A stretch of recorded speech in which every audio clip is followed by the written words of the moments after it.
આજે અમે બનાવે છે ગોબા ભાખરી. ગોબા ભાખરી રાજસ્થાનમાં ફેમસ છે. લોટ તો સરસ બની ગયો છે, પણ હવે ભાખરીનો વારો છે. આટલી સરસ ભાખરી તમને આવડે છે?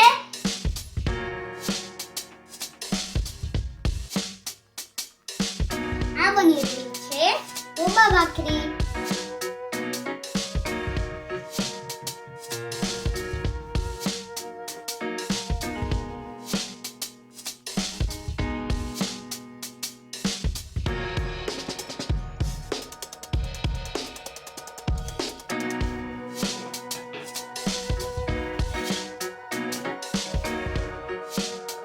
એક ભાખરી વણાય, એક ભાખરી શેકાય. હવે ગોબા ભાખરી તો બની ગઈ છે. હવે એની ઉપર ચોપડવાનું છે ગાયનું ઘી. ઘી વધારે એમ સ્વાદ વધારે.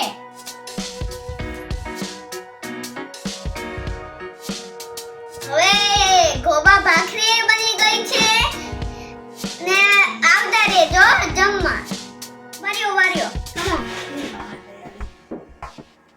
રીંગણાનો ઓળો મારા બાએ બનાવ્યો છે.